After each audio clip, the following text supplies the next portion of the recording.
Confinement, les femmes sont plus touchées par la fracture numérique.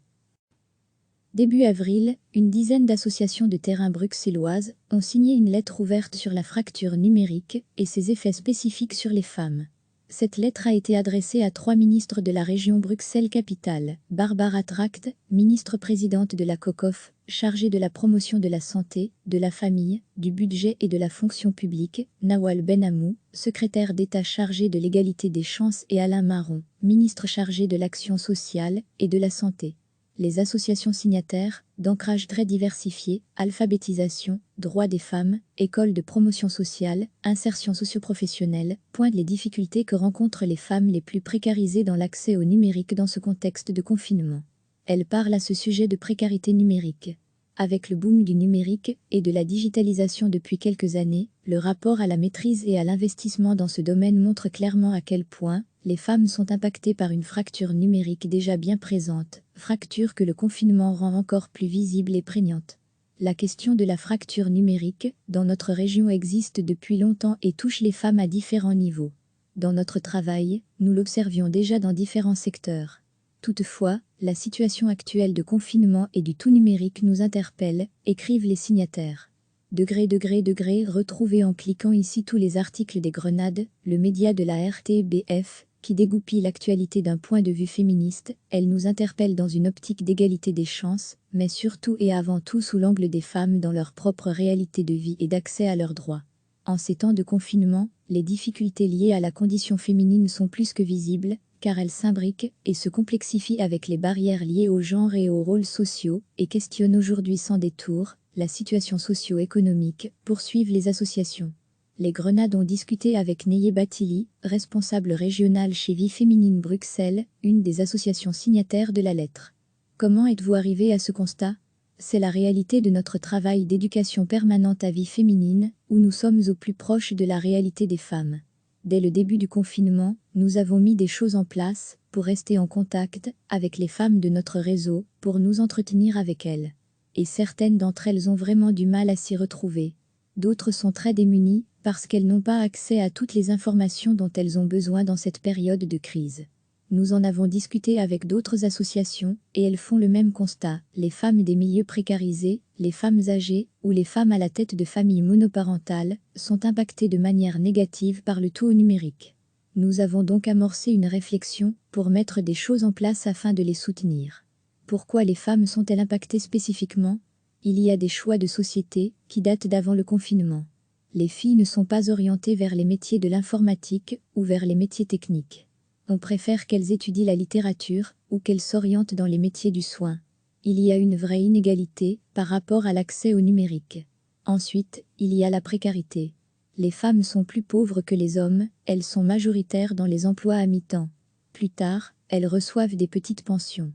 Cela signifie qu'elles ont peu accès aux outils informatiques, à l'achat d'un ordinateur ou d'une tablette.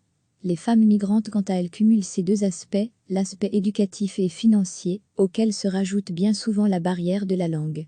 Il faut maîtriser le français ou l'anglais pour avoir accès aux outils numériques en Belgique.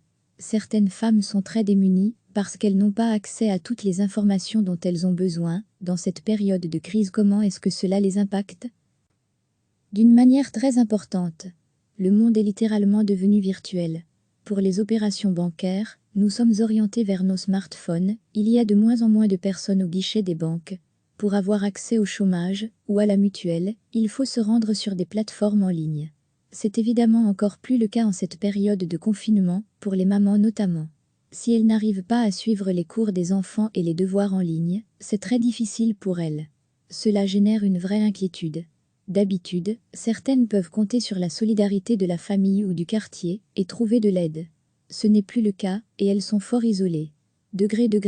Pour recevoir les informations des Grenades via notre newsletter, n'hésitez pas à vous inscrire ici. Qu'avez-vous mis en place pour les soutenir ?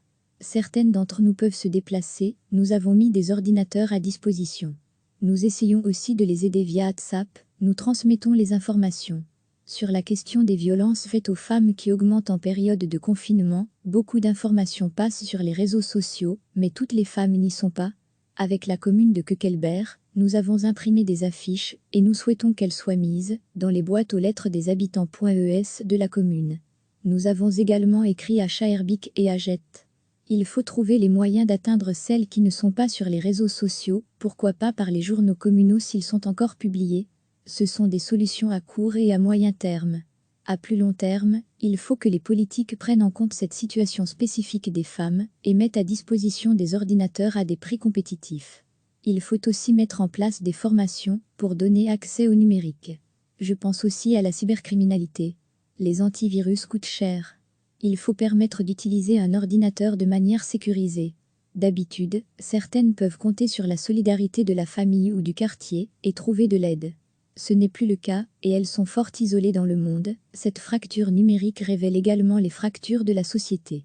Plusieurs exemples sont cités par lui, l'institution spécialisée des Nations Unies pour les technologies de l'information et de la communication, TIC, qui précise « Les hommes, les citadins et les jeunes ont plus de chances d'avoir accès à l'Internet que les femmes, les habitantes des zones rurales et les personnes âgées ».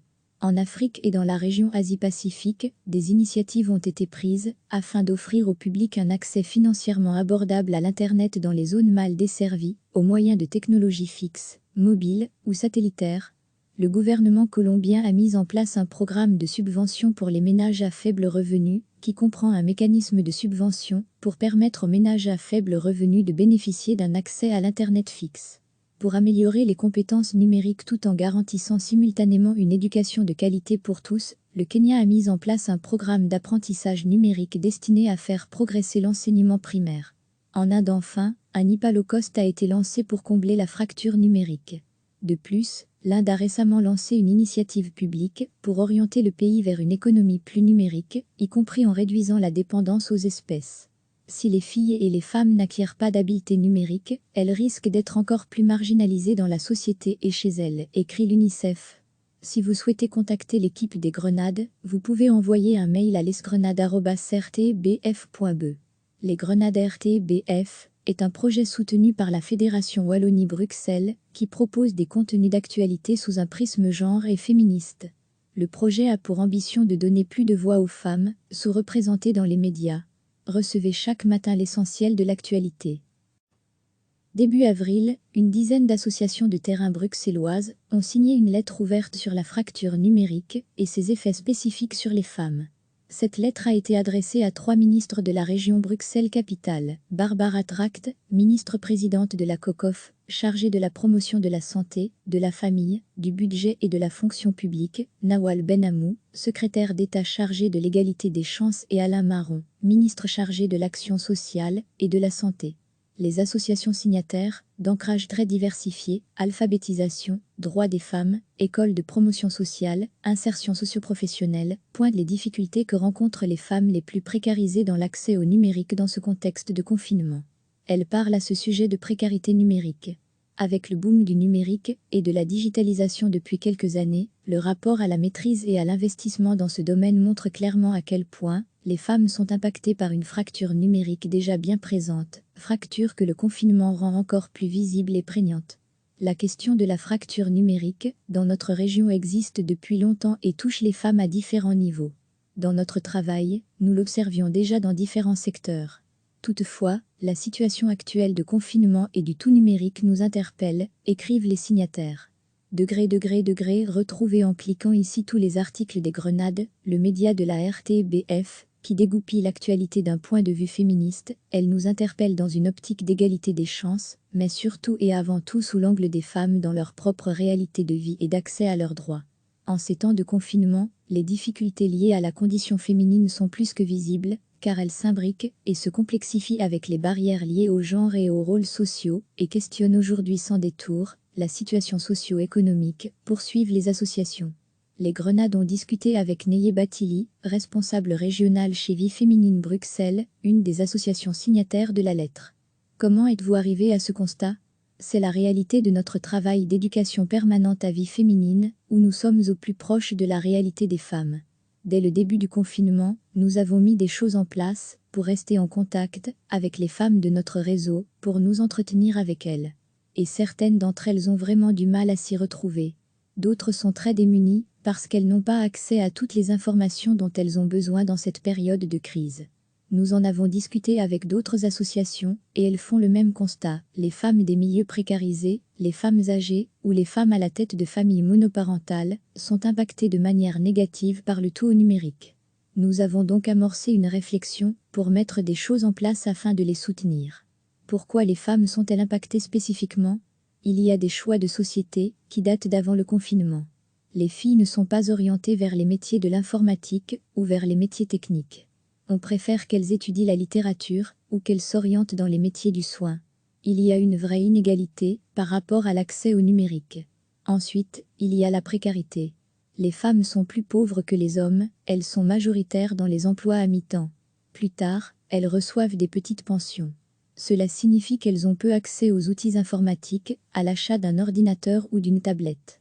Les femmes migrantes, quant à elles, cumulent ces deux aspects, l'aspect éducatif et financier, auquel se rajoute bien souvent la barrière de la langue. Il faut maîtriser le français ou l'anglais pour avoir accès aux outils numériques en Belgique. Certaines femmes sont très démunies parce qu'elles n'ont pas accès à toutes les informations dont elles ont besoin. Dans cette période de crise, comment est-ce que cela les impacte ? D'une manière très importante. Le monde est littéralement devenu virtuel. Pour les opérations bancaires, nous sommes orientés vers nos smartphones, il y a de moins en moins de personnes au guichet des banques. Pour avoir accès au chômage ou à la mutuelle, il faut se rendre sur des plateformes en ligne. C'est évidemment encore plus le cas en cette période de confinement, pour les mamans notamment. Si elles n'arrivent pas à suivre les cours des enfants et les devoirs en ligne, c'est très difficile pour elles. Cela génère une vraie inquiétude. D'habitude, certaines peuvent compter sur la solidarité de la famille ou du quartier et trouver de l'aide. Ce n'est plus le cas, et elles sont fort isolées.